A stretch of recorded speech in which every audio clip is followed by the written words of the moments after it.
Hey everybody, welcome to Gimme A Song. My name is Jeff Phipps. I am your host as always, filming in the beautiful Margarita's restaurant in Belleville, Illinois.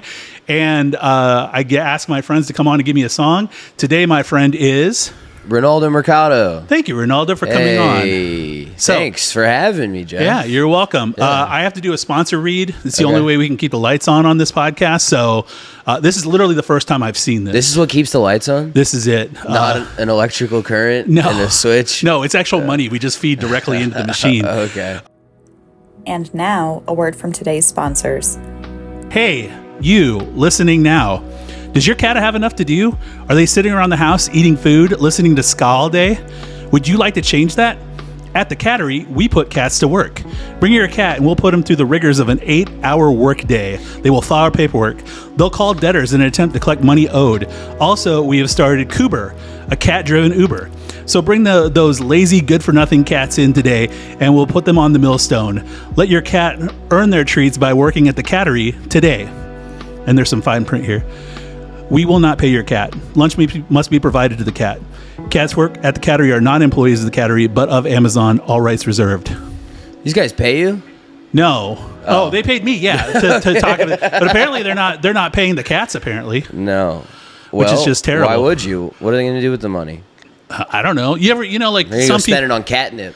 Probably. Just sitting there, just rolling in catnip all day, high as a kite. Yeah, those good for nothing cats. Do you own a cat? Yeah. Okay. Is your cat literally good for nothing? She's good for a couple bugs a year. Yeah. Yeah. Our cat will eat cats. Yeah. Or bugs, not cats. That's crazy. Right. That would be crazy. Yeah, a couple bugs, but not enough. Not enough to earn her keep. Not really. Yeah, well, there's a place you can send her. Yeah. It's the Cattery. Well, that's good. Yeah. We should, and then make sure there's nets around it, in case they... Well, they're not leaving. They're putting in their 8 hours. It's my understanding. They reached out to me. We exchanged some emails. They're like, can you read this? And I said, okay. And I just printed it and came here. So, like I said, the first time ever seeing it. So that does sound interesting. And you know what? I say get the kittens in there. You know what? Not just the cats, the kittens. Put them to work. Underage labor. I want to apologize to you before we start. Our sign got damaged. I'm devastated. I got to get a new sign, which just hurts me on all. Something goes horribly wrong on this podcast every week. So it's like a camera will be out. Something will go wrong. I'll lose audio. Great. It is just like it's a cluster. Great. Great news. Yeah, thank you. So your bug is that I should just start advertising. It's like, spot the bug. Like what went wrong this episode when we were filming, It's a one-man army with a great editor, and the one guy who's doing this is just a complete idiot. Is what it boils down to. I remember those old Kevin Smith. He would talk about just set up your phone, record something. You can just do it. You know what I mean? And you're doing it. So no, I'm trying. It's impressive. There's a lot of people doing nothing. So that's true. Yeah. So Ronaldo, what do you do? What do I do? Yeah. That's for work. What do you do, man? What do I do? Well, I tell you what. To give you an idea, Andrew Giesemann was on here recently, and he led with that he's a beer vendor. Yeah. And I was like, you didn't lead with most people lead with, the extracurricular activity they're trying to be, Right, but you are. Right. But I do a lot of things. Yeah. Okay. Well, tell me. Okay, I do comedy. I'll just answer the question. Why don't I just answer the question? Yeah, I do stand-up. I'm a comic. Yeah, I do absolutely. comedy. How long have you been doing comedy? Almost 7 years. Great. Yeah. What would you say your biggest accomplishment as a comedian has been thus far? Oh man, that's a loaded question. It's not loaded. It's just a question. My biggest accomplishment. What you consider your biggest accomplishment? People may not agree with you, but what do you consider? Not quitting and then constantly trying to get better. Good. That's an accomplishment where I haven't given up on trying to do it as much as I possibly can. That's an accomplishment because a lot of people they can just they can face adversity with it. Where I've met people living in Austin now. Yeah. And they moved there and they thought it was going to get made for them. When they just showed up, they're going to be like, hey, I'm here. Yeah. Why haven't I made it yet? And it's then they're not grinding. They're not trying to make it work. Yeah. So I say that's a pretty big accomplishment. But I mean, there's other metrics, weekends. Yeah. You Absolutely. know, at Skankfest this last year. Yeah, no, that was a big. That's a really big accomplishment. Featuring for or hosting for big comics, doing the Stiefel Theater, getting to do a theater like 5 years into comedy. No, that was really cool. I remember when you told me that. I was just like, the funniest quote about you. You have some funny quotes and you say some funny things, but like one of our friends was like, he was like, I got mad at Ronaldo one day, and I'm like, why don't you say hello to me or something like that? And you were like, you may not be here in 3 months. like, why, dude? I'm such an asshole. Like, but I think that's like what you led with is a great quote. Like, I think I think it resonates, and especially when we get to your song, I think everything about you resonates so well when you get to know you. And I think that's a great quote because it makes it was one of those things that stuck with me, and it's like, oh yeah, what am I even like fazed about like comedy drama? Because there's a lot of comedy drama. There's always like little things that happen, and it's like, why am I fazed about this? Like, odds are you're not going to be around long enough for me to be annoyed with you. You know what I'm saying? Yeah. Like, why get worked up about it? Because it's like I'm doing what I'm like. I have a lane that I'm in. And I'm not necessarily happy with it, but I'm not mad at myself either. You know what I'm saying? And I'm like, I'm doing the things that I want to do right now and make the checkpoints I want to make. Yeah. And it's like, you may not be here. You're not a part of it. Like the one thing about being a comic is like everybody starts out and they're in a crew or whatever, and they have like their friends. And then 10 years from now, like you either have a new crew or you're just doing it on your own. Yeah. But that crew's not going to be there. Right. Because, one of them's going to get married. One of them's going to, maybe OD, do something, like, somebody might die. Like fall out. Like, but I mean, that does happen, Yeah. So that just resonated with me. I think it's more profound than you give credit for. You don't sound like an asshole. It's just like, what it did was like, okay, I don't want to be one of those people that people say, where did he go? Yeah. Well, and then like, and I say that as I'm in the middle of a 9-month, like maybe done like comedy 5 times in that 9 months. And that's fine. Yeah. It's that's why I don't think it's like, I was talking to Bobby Jaycox about this. We talked about like people, like if you have a friend that quits doing stand up, like they just don't stop becoming your friend. Like if they're your friend, they're your friend. Yeah. And look, because it's not easy, dude. It's so fucking hard. It's so hard. So it's like, of course, like, if somebody's gonna quit, you don't become an asshole to them. Like you go like, all right, well, you don't do comedy anymore, but you're still a cool guy. You made the right decision. Yeah. If you quit comedy, you've made the right decision. Yes, yeah. Because if you're not all the way into it, it's like, what are you doing? If you don't like it anymore, then stop doing it. And I mean, like that doesn't mean like you can be like, you don't have to be doing stand up every single day. No. For you to be like. For me to be like, oh, you're a comic or you're not a comic. Like, if you still like doing it and you love it, but maybe you're only going up a couple times a week or whatever, like that's fine. But you're not, but like nobody's the arbiter. Because it doesn't affect you. Yeah. Like it doesn't affect me. Right. If somebody wants to try to do stand up, like it has nothing to do with me. Then that's at the end of the day. That's it. It's like I have my car that I'm driving to do my comedy in, and it's like, and you get caught like, you can get caught up with like, how the fuck is this guy doing this? Or how is that guy doing that? We can get the bitter bug, Yeah, and the jealousies. And I think Ari Shaffir had the quote, like, just because you, like, this guy got something doesn't mean you didn't get it. Yeah. It just means that, like, it's his turn. Right. And then you'll get your thing that you're supposed to get later. Like, you just, all you can do is focus on yourself. I had trouble with that, like, in hindsight, like 2 years in, which was way too soon to have that problem. Like, and that's when you get it too, because you've kind of like, you've gotten out of your own shell. You're writing jokes that work, and you're like, okay, well, I should be getting X, Y, and Z now. And it's like you see people around your same time, and it's like, well, are you showing up to the clubs? Are you doing this? Are you doing the little things? Are you bugging people for spots and stuff like that? And I just never do, And I there's a whole like back scene that I don't do, which is like befriending people, being a member of a community. I have no interest in that. But people have been nice and they've come on the podcast and stuff like that, so all good. So you did move to Austin. You pulled the trigger. This isn't insulting. It's going to sound that way at first, but just bear with me, okay? I liken people moving to Austin now to being like the people after the gold rush of 1949, like the people who moved there in like 1951 or 1851. And it's like the gold's gone. Like, you know what I'm saying? Like you moved, like, not necessarily you. I think you moved at the right time, personally. Like, like you and Bobby J. Cox moved right around the same time. I think you guys moved at the perfect time in your careers. But a lot of people, like you had mentioned, moved down there after year 1, year 2, and it's the worst time to move. Like, you should be.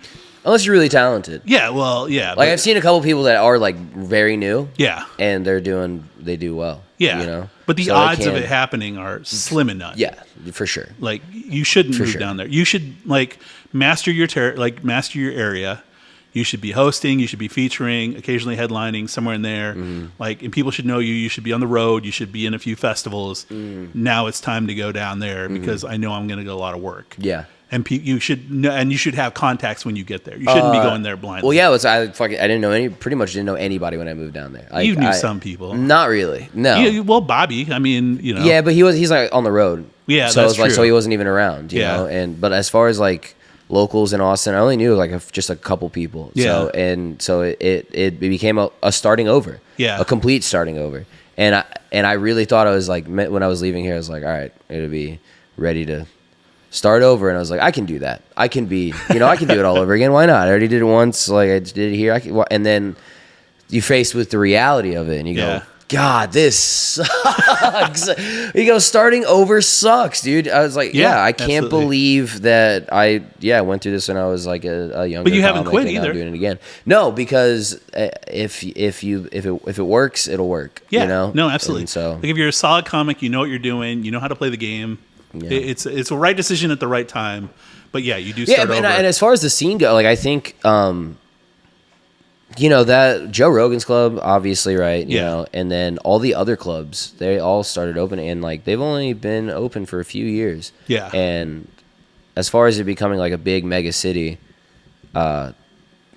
it's like in the new form of it. It's the gold rush. And and I think again, Ari Shaffir, I think he's got some great quotes about comedy. He's like talking about, they have all the big guys, right? The big massive headliners that went there, and they're all, but like it's gonna be like you said, those comics that are new that came, like they're gonna eat shit for like 10 years. Yeah, he had to kind of like eat shit for 10, and then like it's I feel like you were gonna do that 10 years anywhere though. Yeah, like it was Seinfeld who if we're talking quoting comics, it's like Seinfeld's like 10 years you can't even call yourself a comic. Like, I don't know if you ever heard him say that to people. Yeah. But he would ask people. He's got some weird things. Extremely weird things. He's got some weird things. Touching, like, that's just skimming the surface. But in terms of, like, comedy, like, that kind of makes sense. It's like, Malcolm Gladwell is a famous writer. And his thing was, he had a book, like, 10,000 hours or something like that. It's like, that's mastery, is doing something for 10,000 hours. I've put 26 into this show. So, oh boy. Yeah, you got a lot more to do. Right. But you think about Rogan, who's doing like 3 hours, a show, and he's at 800, that's, I don't know the math on that. What's that? 2,400 hours, 20, I think it like, there's like people go, there's a kind of weird thing where people don't respect Austin. Yeah. As much. Because it's not established yet. Like it's becoming established, and it is people going like, oh yeah, you're just following Joe Rogan, or like you're following this thing or that thing. And I like the people that have that interpretation of it, because then they'll never go there. Right. And they're gonna stay wherever they are. They're gonna go like to New York or LA or whatever. But like I like it that they think, because then they'll never discover like all the other really good comics that are there, and the interesting, like I'm seeing people like do stand up in like a very interesting way that I'd never seen live before. No, that's cool. There's there's weirdos out there, and like just great. It's great for comedy. Yeah, all kinds of comedy too. I think everybody thinks it's like just like there's like one kind of comic that you have to be. Yeah, the like, Joe Rogan molded comic. Yeah, he's telling trans jokes and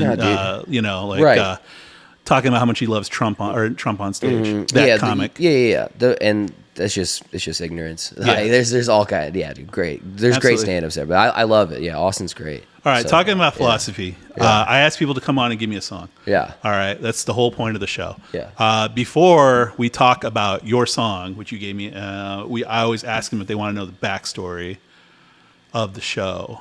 Sure. Okay. People never say no, by the way. I just love for somebody to be like, I don't want to. You're right. I'm not funny. Fuck. If I was funny, I'd be like, no, I'm good. Yeah. You're like, no, no, it's fine. Mean, but it's just kind of funny for the listeners, like they, because it's like every episode, like we don't edit this out. I didn't know if my daughter's my editor. Yeah. I didn't know if she was cutting this out or not. So apparently she's not. Yeah. So like people are getting the story. So then somebody was like, you should just make up something. So, and then I'm like, I'm not like an improv guy.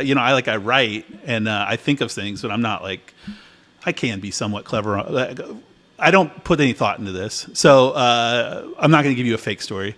Here's the story. Like after a show, I was, with the comic, they were wearing a drive-by trucker shirt. And I was like, oh, I've seen them. Didn't care for them, basically. I was like, they're okay. And he's like, oh, no, you don't understand. You got to listen to this song. And then he played me a song. And I was like, oh, well, I got to give you a song. And then I sat on that for 5 months, just thinking about that interaction. And I was like, I could just do a podcast about this. Yeah. And that was it. Yeah, well, people love music. People do love me. I love music so much. Yeah. Yeah. That's been some of the bonds that when I'm, again, you're starting over, meeting new people in Austin, right. Some of the first guys are just been talking about music is It's a commonality, It's I'm always, I don't like people who don't listen to music. Yeah. My sister and brother-in-law, don't really listen to music. And I'm I side-eye them. It's what's going on? It's weird. Yeah. Yeah, one guy, he's like, no, I just, I don't, when I drive, I don't listen to music. I just sit in silence. I'm like, you're a maniac. You're a psycho. Something's wrong. Yeah, you hear that, Eric Rustler? You fucking psycho. Eric Rustler came on the podcast, though. So he did give me a song. No, he does, but he does drive in silence, which is fucking weird. That is weird. It's really weird. Yeah, no, I can't listen. I've told him about it. We've talked about it a lot. I have headphones in 24/7. When I'm working, I just have headphones in. I just always have music going. Mm-hmm. I don't want to be left with my thoughts. The silent stuff is good. It is very but listen to some fucking music, man. Nothing's worse than you get in your car and you forget to start your phone or whatever. Because that's how I listen to music is off my phone. And you're driving and you're 10 minutes in. And it's wait, why is it quiet in here? Mm-hmm. You ever done that? Mm-hmm. And you're like, what's wrong with this scene here? And it's oh, the music's not going. And I'm I got to turn up louder to make up for the lost 10 minutes or so that I wasn't listening to music. So I do ask people to give me a song. Just for the record, I do want you to go. I always tell people, or I forget to listen to the song. I'm not the best host. Okay. I'm kind of scatterbrained. I don't know if it's intentional or not or whatever. If this never takes off, this is why. Little things like this. You should go listen to this song. The other one you're going to know pretty well. Most people will know, but this one is a hidden gem. And I think you should go listen to it. And what is the song and who is it by? I picked Tell It How It Is by the Growlers. Yeah. How did you, is this one of those random Spotify finds?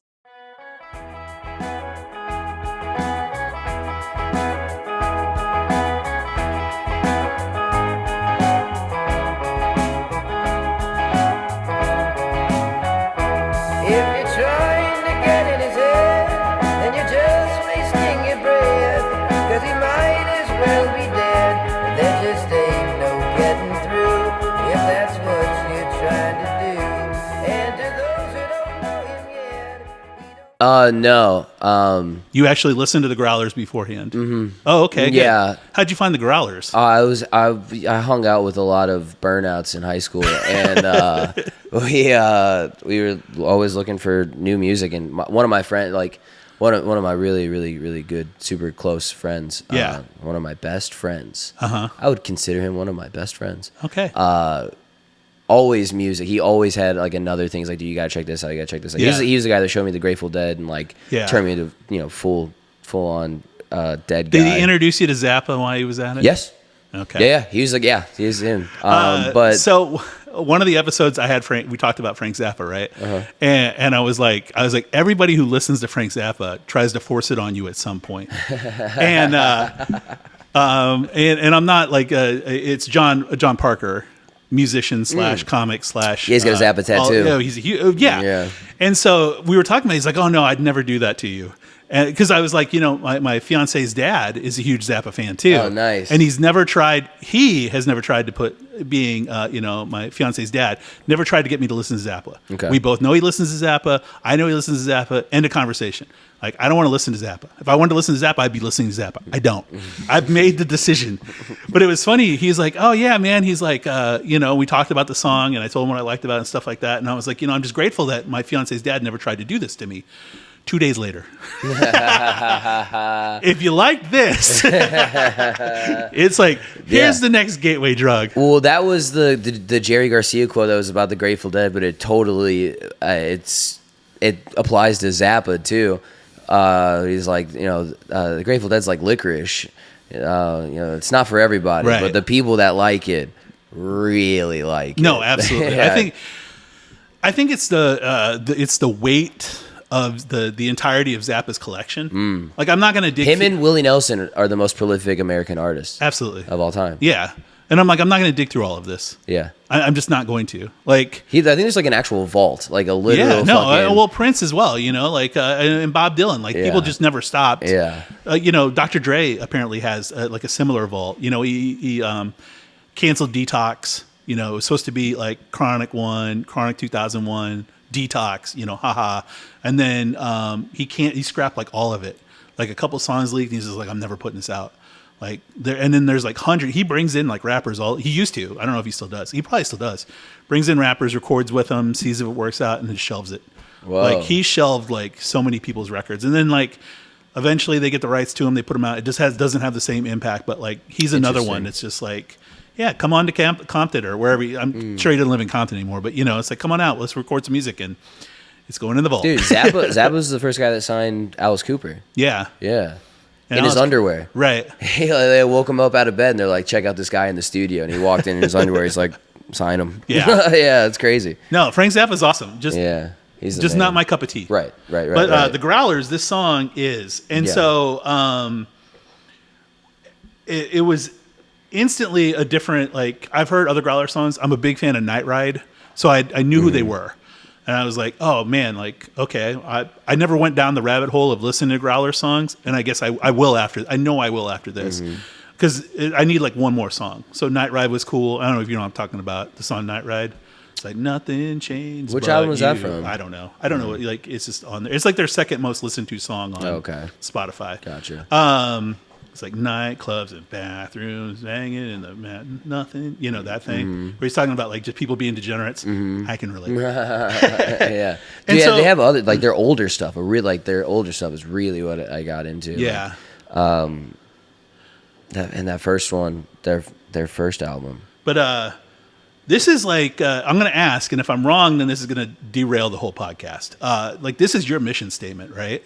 Like this is like who you are in a nutshell, right? I mean, it feels good. It feels nice when I listen to it. It does, yeah. Like everything about this, because we just got done talking about this. It's like your opening line is just like if you're trying to get in his head. Like what a great start, man! It's like just you're wasting your time. I know who I am.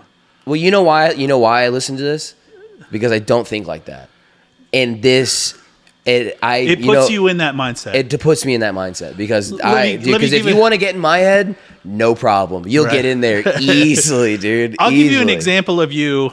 You probably, I know you do it, but I don't know if other people know you do it. You come off stage and instantly start bitching about what's gone wrong. Yeah. The second you get off stage, I've followed you or seen you perform numerous times in the last 3 or 4 years, and you've seen me or whatever, I don't know how much we pay attention to each other, but I know if I'm near you, when you get off stage, there's going to be a complaint.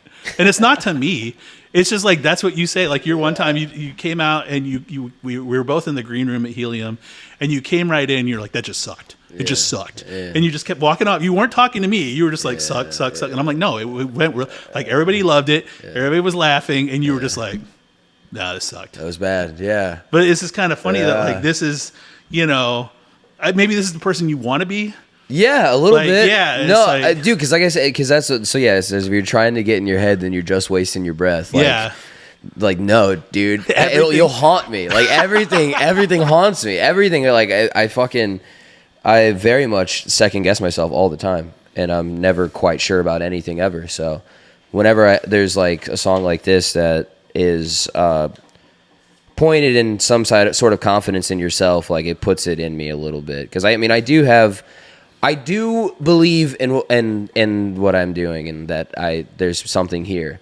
Absolutely. So that belief is in there, but like there's like momentary doubts, and so it's like, yeah. Well, of course, there's always like little doubts here and there. I always joked with Zach early on when Zach was still here, and Zach's in Austin now, and I don't know where he's at in his comedy, but whatever. Anyway, who's a friend of ours, and I was like, all I need is somebody to tell me that I suck and it's time to quit. And I'm like, I would have shut it down like that day. I would have just been like, you know what? That's what I've been waiting to hear. Thank you. Yeah. I'll see you guys later and do an Irish goodbye, and you'd never hear from me again, you know? Yeah, well, that's me talking to myself. Right. Yeah. Yeah. But it's just kind of like, that's that insecurity, that doubt that we all have. Yeah. It's like, what do they say? Like, we're all thin skinned, it's like we all roast each other, and but then like you take those roasts personal.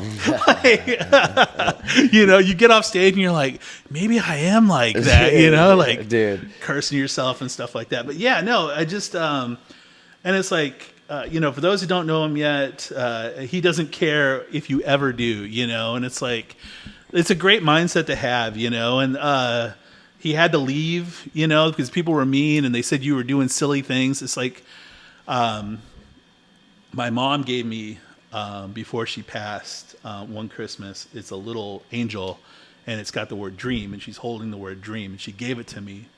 And it was like, hey, like, even though you're older, whatever, like, I know you have dreams. I know that you want to do things. Here's me giving you permission, and that's kind of how I took it. And it's like, this song is kind of like one of those songs. It's like, maybe you need somebody sometime to every once in a while, like from outside of your realm, outside of your people, to say, hey, like, this is, you're doing the right thing. You're on the right path, it's amazing. I've had a lot of really, really, really supportive people. Yeah, no, absolutely. Like, yeah. So it's almost like the way I relate just to that line, like and like that part right there in general is like, that's again is me talking to myself. Like, yeah. Like I'm like, dude, what are you doing? Like, what the fuck are you doing? Yeah. Like you're trying to follow your dream. Yeah. Good fucking luck. Like, so what, man? But everybody else, people are really supportive. Yeah. So yeah, well, that's again, that's like me against myself. Right. But you'd rather have you say you tried and failed than to never try. Like, so I started way much older than you did, and I got lucky that I look younger than what I am. And in which case, I'm still getting bookings or whatever, on occasion. It's like, I'm not putting that old man on stage, but they do anyway. But the point is that like, I was just like, I'm too old. Like, I'm way too old. What am I doing? Like, why did I, like, this is what you want to do now at this age, and it's like, and then I'm starting a podcast, it's like, I just, I'm still adding to this stack of, like, checking it off the list is kind of how I always equated it. It's like, you want to do the full thing as a comedian. Like, you want to say you've done it all. Yeah. And it's like, well, I don't have a podcast, I got to have one of those. It's like, oh, I've done stand-up. I've run a show, I've had you on the show, gave you one of your first headlining spots, actually. Yeah. And I felt you earned it, I was like, oh, I want, I know you're going to be headlining soon. I want to be one of the first people to say I put him on last, know. Yeah. And he's the billing, that kind of thing. So yeah, I'm pretty sure I got off after that one, and I said, "Wow, that sucked." This was awful. Yeah, pretty sure. Yeah, so those were kind of things. Something better than what he left behind, because something he knew what he was worth. Like those are just, like I said, this inspirational. Like I said, it just kind of seemed like something he knew was worth all of his pain and hurt. Yeah, like. You got to go through some shitty stuff, man. I've had some really bad moments since I moved. Yeah, like, I'm sure. Blowing some auditions and stuff, and then like really, really hating yourself afterwards, like being real down and like really yeah, dude, I was a bummer for like a week. Like I was just like, but then reframing it, figuring out how to bounce back from that, and then making a corrective measure. Following through with that corrective measure afterwards. Yeah. And then that's when you find out, like, it is worth it. Yeah. Even though that whole week I fucking hated myself, I learned a huge lesson, and I What was the better. audition? I was at the audition for the Mothership, and fucking, I did the open mic. He saw me, had me, had a really, really, really good set. Like it was, and he brought me back for the audition a couple weeks later. And, not great. Like, it was good. Again, like, you would see it and you would go like, "Well, that was fine." Yeah, that was fine. Right. But it's like, it can't be fine. You can't be. You got to be. Did they give really, you feedback really, you gotta be afterwards? great. I didn't ask for it. I should have. Really? Yeah. I should have. No. What I got afterwards was I went, hey man, thanks for having me. And he said, thanks for coming by. And that's when you know you bum. Yeah, no, that's when you know you bum. Whenever they go, thanks for coming. You go, fuck, right, shit. yeah. Well, they don't. Yeah, when they don't offer you feedback immediately and they don't have any other words. Yeah. And look, again, there's a million other comics. Yeah, absolutely. Especially nowadays, and so it's like, it's just like, hey man, not today. Yeah, you know. And it happens, it's like you don't always have your fastball, like it. I talked about this of course, you end up repeating yourself a lot on a podcast like this, right? Because it's music based. Or you're talking about like similar ideas. You're talking about like artistry and stuff like that. It's like I always talked to people about like a relief pitcher mentality. You watch baseball, right? A little bit, yeah. Yeah, but like the idea of the relief pitcher is like not every day is going to be successful. Like you're going to blow a game, you're going to blow a save, you're going to fuck up basically. And then like, what do? It's like, well, you're going to be back there tomorrow. They're not going to hide you. It's like they pay you to do this. They pay you to pitch. And it's like, guess what you're going to do tomorrow? You're going to go up there and pitch. You're going to be on the plate with bases loaded with 2 outs. And there's going to be times where you're just going to, whiff on that third pitch and the game's going to be over and it's going to be your fault directly. And it's like, oh, well, I'm done. It's like, not at $20 million a year, you're not money. You're going to be back there tomorrow, so you better get it together, And even not $20 million, even right? Dude, you're going to try it again. Yeah, you're going to because this is your dream. This is what you want. Right? Like you've made a commitment, so at least you've made that commitment. Yeah. A little bit about the Growlers in this song. I always like to include this in. This is off of an EP called Gilded Pleasures. Came out in October of 2013. It's a 12-year-old song. Doesn't seem like it. Written by Matt Taylor and Brooks Nelson. So Brooks Nelson, I guess, is the singer of the Growlers. Yeah, Brooks is the singer. Yeah, but then, so I guess in like 2020, they had like a Me Too thing. Nice, perfect, great. Yeah. So Brooks Nelson is coming to St. Louis in September. Oh, okay. As a solo artist. Oh, really? They haven't done anything since Well, no, they kicked out. They put Mike Taylor, who's the guitarist, on hiatus. Gotcha. And then they haven't released a single ounce of music since then. Okay. So yeah. And then Brooks Nelson put out a solo album at some point. And then here we are. That guy's voice is amazing, by the way. He's got such a unique. The first time I ever heard it, it was so unique, and because it was a walk around show. So it was like the guitar player, Brooks, the singer, and I think they had maybe like an acoustic bass guitars or something. They had like 3 of them, and they were just walking through the street. And they had like 3-4 songs. Yeah. And they were like walking through the streets of like, I don't know where. Where was this at? It was on a video. Oh, okay. It's a video. Yeah. It's cool. A walk around with the Growl. And that was the first time I ever heard it. And it's like, he's just on the street. Yeah. And they're just singing, walking around like stray dogs and like homeless people and stuff. And it's, the first time I heard the voice, I was like, yo, that sounds crazy. Yeah. Like that's what they're aptly named like Growlers. And then that dude has that, Mm-hmm. raspy voice and everything else. So, yeah, no. So it's a little bit about the Growlers. You should go check out the song if you never have. We do include like a 30-second clip that gets us flagged but doesn't cause us to lose our channel. Okay. So it's kind of like this weird legal gray area. Basically, they keep saying like if your channel ever becomes popular enough to make money, we're going to take that money. Gotcha. That's what the disclaimer says. YouTube. Right. So, and Spotify doesn't say anything. Like they don't care. There's no warnings. There's no nothing. We probably play the whole song, Yeah, well, podcasts are cool like that. Yeah. You can do whatever you want on the podcast. Right.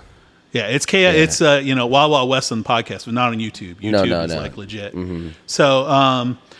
So yeah, I kind of viewed this as your theme, and I really like I said, I really liked a lot of it. He talks about just to close out a few more thoughts on it. It's like spirits have their mind of their own. They can't be confined. They draw their own lines. It's like even though it doesn't make you popular, sometimes you got to be a dick. It's just there's nothing. Yeah, that one again, dude. It's the thing of struggling. I've been like, okay, man, just be yourself, and some people are just not gonna fucking like you, right. And like. It's just, and that's something that I want to be liked by everybody so bad, and I'm getting better at being like, dude, just some people are not going to like you. No matter what you do. I mean, luckily I went through all that in the my 20s. Like, I wasn't likable ever. And so, like, You're getting there. I don't think so. Listen, Ronaldo, let me tell you how personalities turn into concrete.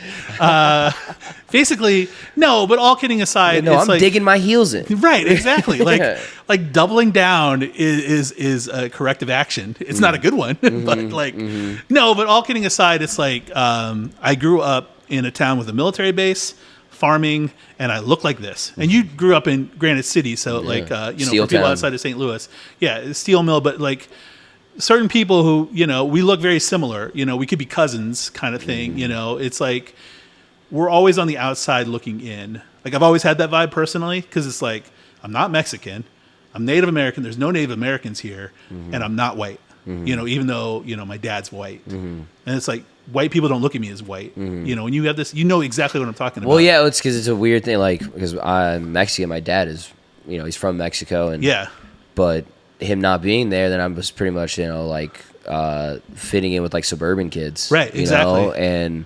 And then like people they go like, you're not Mexican. I'm like, well, I am, but it's like you don't see it. Yeah. I always get lumped in with the white kids. Right. But again, it's like I grew up in like a suburb, I guess, of St. Louis, right? Like, kind of. Same Like, thing. I mean, it's like I grew outside. up in a farm town. I guess but it had not, but whatever. Yeah, I grew up in a farm town, but it had a military base, so there was a lot of diversity there. Yeah. So there was a lot of black kids there. There was a lot of like Asian kids and stuff like that. So I grew up around different people, and some of those people would be accepting, and some wouldn't. The base kids took me in, like they were fine, but like I said, like the farmer kids are just like.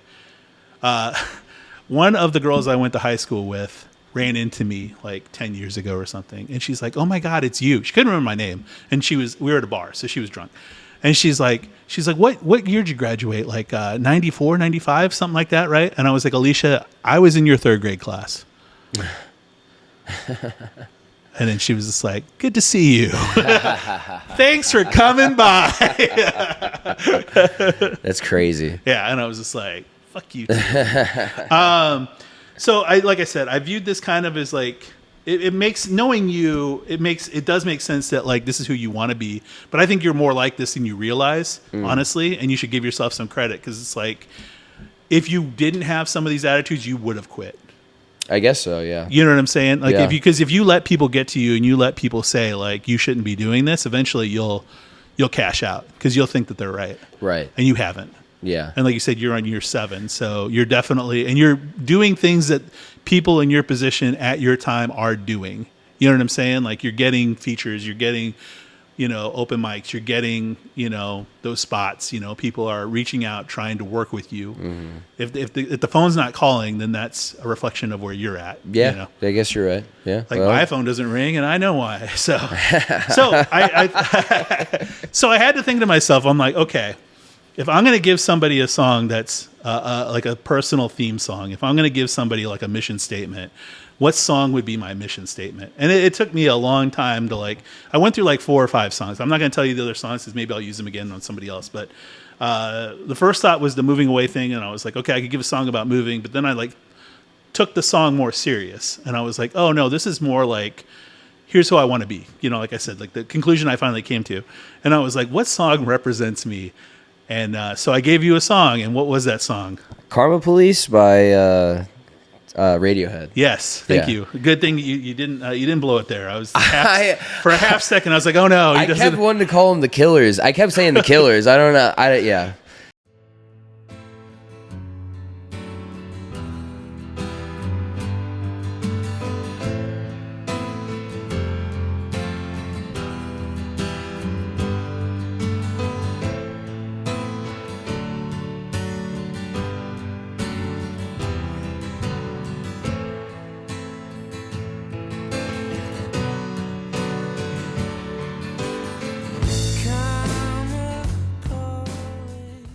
I'm not a big Radiohead guy. I don't really Have know. you heard Karma Police? No. Really? You've No, I never? Wow. I don't think. Okay. So yeah. tell me about Karma Police. Not that I would have recognized, at least. No, Yeah. I don't. First time I listened to it, I said, "What the fuck is this song about?" The first time I listened to it, I was like, Yeah. "What the fuck is this?" And then I read through the lyrics a few times, and I was Yeah. like, "Oh, okay, there's a story here. Yeah. There's a narrative." Yes. not many times you get to listen to a song where they drop Hitler in the middle of it. Hitler haircut. Just Yeah, Hitler hairdo. Yeah, Hitler hairdo. Yeah. It's making me feel. So yeah, it's interesting. It's like, right. So I guess, it's like this guy that's like kind of going, like, noticing what's wrong with other people, I guess, right? Yeah. And being like, hey, let's fucking do something about this.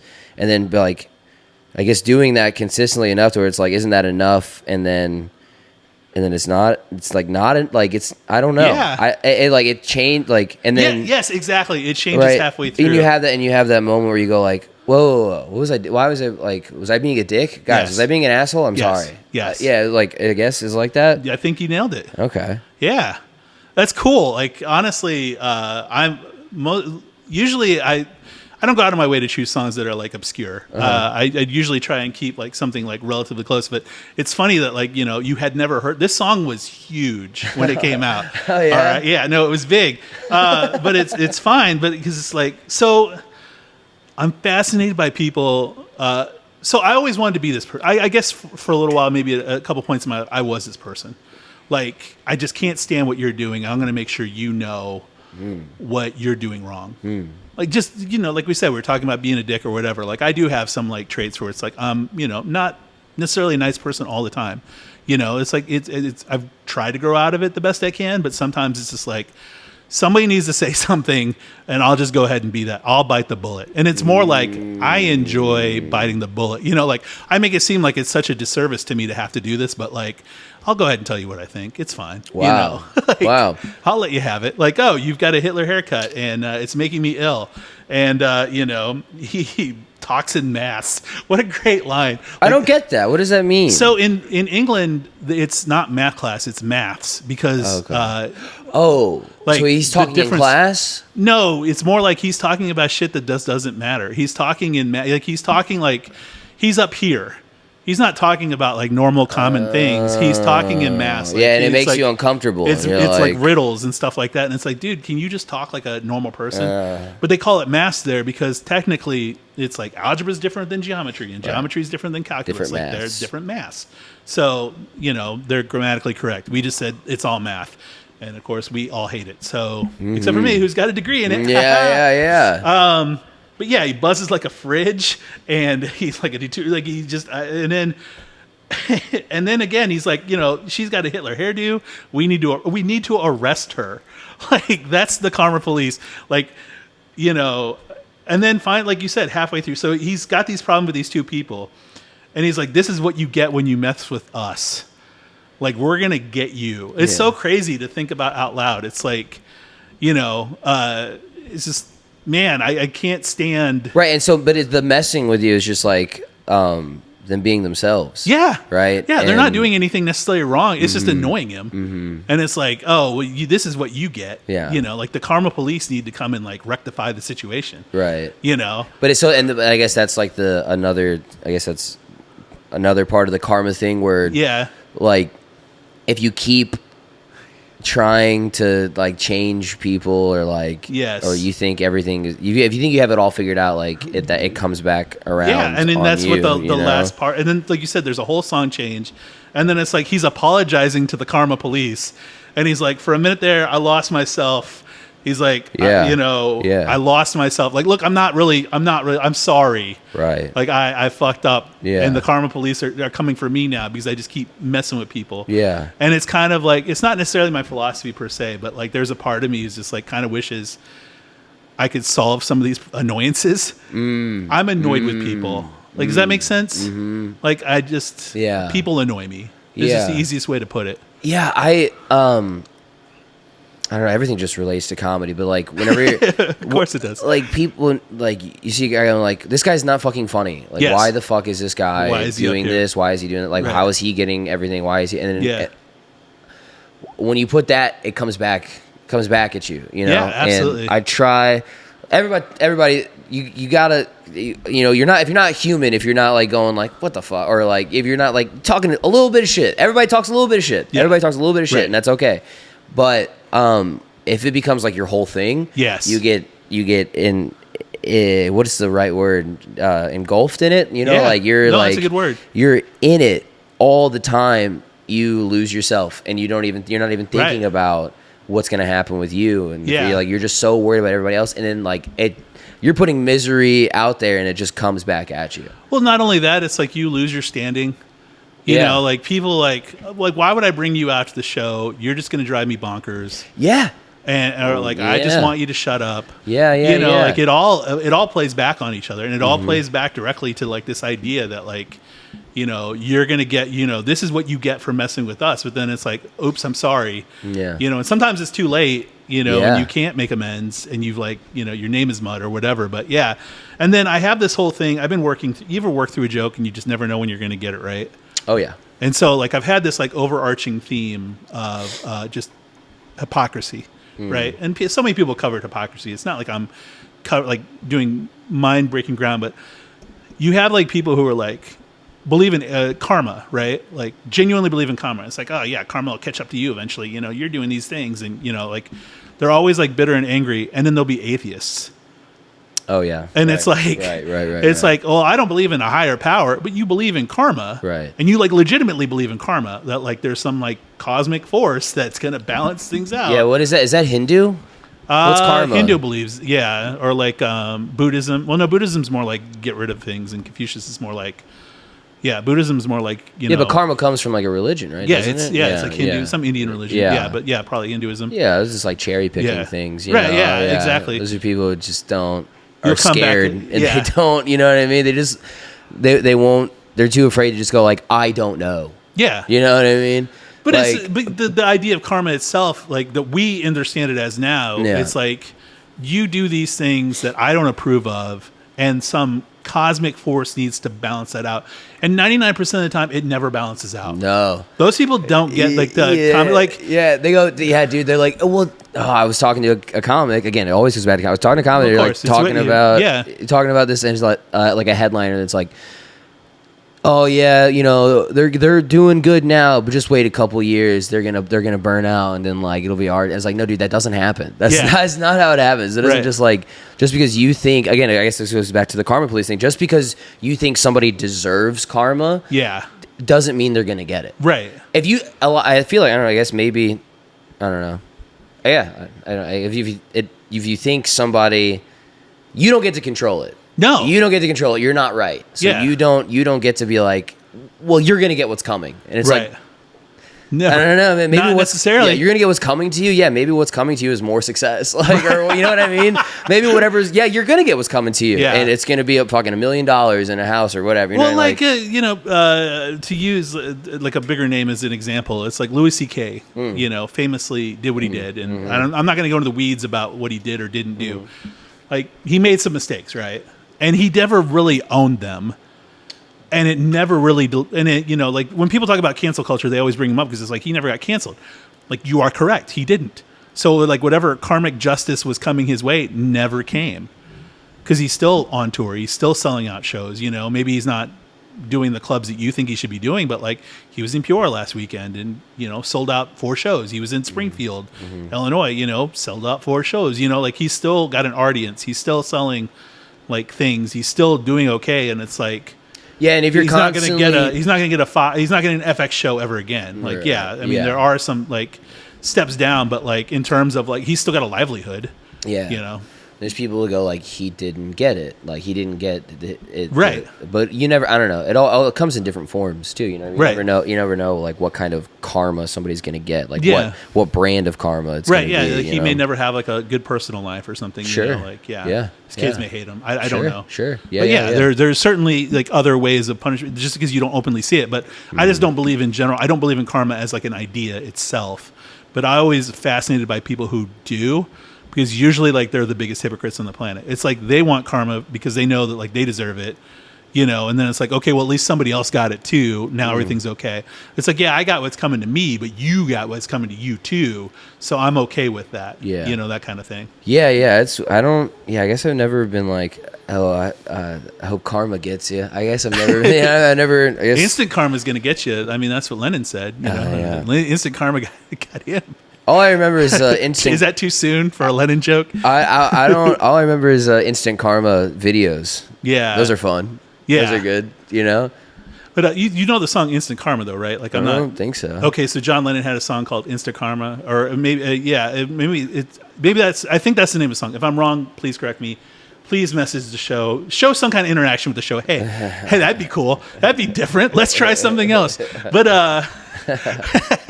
but it's like that's the opening line. Instant karma is going to get you, you know. And it's a song like "We're All Right Now," you know, that one. I think so. Yeah, but anyway, that's the opening line. It's instant karma is going to get you. So like, you know, instant karma got him, right? Yeah, he did. Yeah. I guess. Yeah. Because he got shot in the face, right? Yeah. Isn't that what happened? Yeah. Okay. Yeah. Long way to go for a Lennon joke that didn't land. I thought you were talking about the other Lennon. Like Stalin and Lennon? Yeah. Didn't they kill him too? I don't know. I don't know nothing. Like I don't know the entire timeline of Soviet leadership. Yeah. But I know that there was a lot of people dying at ages that they weren't supposed to die at. You know? Yeah. And it's like now, it's like people just fall out of 5-story windows in Russia all the time. Right? You know? It's I like, know. if it were me, you couldn't get me off the first floor in that country. It's like, hey, you know, you're on the 10th floor, and I'm like, no, I'm not. Yeah, it's a liability. I'll sleep on the lobby. That's definitely dangerous. Yeah, I would definitely not be in the fifth, like anywhere near a window either. Yeah. Like, Jeff, why are you sleeping in the hallway? Like, just kind of my thing. Do you listen to Radiohead? I guess we'll ask this. I kind of know the I kind of know the answer at this point. But No. you just never went down that path. Never mean, wanted to know why everybody loved him. There's the one. What's the one? Creep. Yeah, that one. Yeah. Yeah. You know they don't like that song. Yeah. And they used to have their opening acts play that song. Yeah, I'm not a fan either. No. You can like it all you want. I'm just saying, like, they get tired of playing it. Yeah. Is what I'm getting at. I mean, that happens. yeah. That definitely happens. What's funny about comedy versus music is that, like, once you get tied to a song, like, you're tied to that song. But, like, you People can't get wanna tied hear to a it. joke. Unless- Because if you're telling it, like, 3 years after you told it, like, after it takes off and it's online or whatever, and, like, you're known for that joke, you can't do it anymore. Unless you're Bert Kreischer. Yeah, or Then you do it for the rest of your career. Correct. Well, Yes. you made a decision. Or you're doing you're doing variations of the joke, like the catchphrase, the 90s catchphrase thing, like you might be a redneck. Right. But then you're still writing new jokes. You're writing different punchlines Yeah. to the same premise, but you can't tell like the same joke for Well, that's why jazz rules. That's why the Grateful Dead rule, because they're technically, they're playing the same song, but they're getting that variation of a G note for 25 minutes long. Like, listen, they're just I have a friend of mine in a jam band. I just give him the hardest time. Yeah, of course. You got to. He's just playing the same note over and over again. Yeah. He's like the bassist. Yeah. I'm like the absolute worst position in a jam band. You're just... And, you know, he tries to stay focused and in the moment, but you can tell he's like... Zoning out. I got to get my laundry done later, you know. And, you know, the rest of the guys are sitting there grooving and they're moving around, and he's just like 1,000-mile stare, you know. He's just like... Well, so that's what I like is whenever, with jazz too, you know, when people are freestyling and just kind of jamming together, you're making it happen. Yeah, absolutely. And it's always different and refillable, and stand-up's kind of like that too. It can be, yeah. Yeah. You were really good here about, like, you created the Cauldron. You know, you and JC did the wild card for a while. I know that's JC's idea, JC Sabala.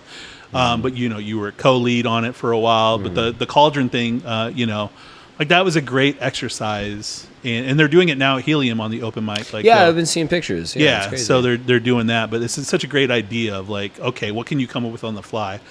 And then, like, and when you do that with your jokes too, then you're never saying them the same way. Like, every time you find some nuances, you know, and it'll be literally just like, oh, I should have been taking like a little pause here this whole time, and now that's a little bit better. Yeah, just a little bit better. You know, right. It changes just a little, and and again, to somebody who's like doesn't know, it's the difference between performing and writing. Yeah. Like, you're a performer on stage. Right. Perform. Right. Yeah. No, and you have to write. I don't write very much. Like, it's like one bullet point or anything. Yeah. The sponsors that you know, that's the most, well, when I get the emails, basically, right. those are the most writing I've seen. Yeah. By anybody. They let you write up your own copy. They go, hey, just make sure you mention it. No, these are real ads. Oh, somebody wrote that. Yeah. A cat. They hired a cat to write that, dude. Right. It's part of their job. Yeah. Part of their job responsibility. No, but setting aside talking legit, like that's the most writing I've been doing is like these ad reads. It's like otherwise I don't like writing because I want to flow through a joke and I want to see where it goes the first 4 or 5 times at an open mic and stumble across a punchline and then maybe stumble across a better punchline or some good tags along the way. Like I like performing more than I like writing jokes. But I love telling jokes, Right. you know? Yeah. And I think that's just a difference in style, you know? Like a lot of great comics are writers and great writers. Yeah. And then they work on their performance where it's like me, I have ideas and I'm halfway decent performer. So I'll build those up as I go. Yeah. I feel like that's where all the best they come. That's the moment, the apex right there is when the performance and the writing just meets absolutely. like at the perfect point. Yeah, Jesselnick is always my go-to example for that. Nate Bargatze's really good about that too. Like just delivery-wise, it's just, the deadpan You write delivery. his shit down on a piece of paper, it makes no sense. No. You go, this is not funny. No. And then you watch him do stand-up, you're like, It well, is. that's incredible. Yeah. That's amazing. Or you hear Justin a joke and you're like, that's just offensive. Yeah, and then his yeah. delivery sells it, you Right. know, like so. Right. Yeah. So Radiohead, this song came out in '97. They're one of the most influential bands ever. You don't listen to them. Didn't influence me, bitch. No. To be honest with you, I'm not a huge Radiohead head fan either. I like songs or two every once in a while. I just find there are you would like a lot of their music because there's a lot of improvisation there. They record as a band. So like they cool. go into the studio and they just kind of record. There is an offshoot with Thomas York or Tom York or whatever his first name is. Again, correct me please. Of the lead singer, and then Greenwood, who's the lead guitarist, called The Smile. Okay. And that's just more of like a rock band. Uh-huh. I love everything they do. Oh, okay. Like they put out 3 albums in like the last 3 years.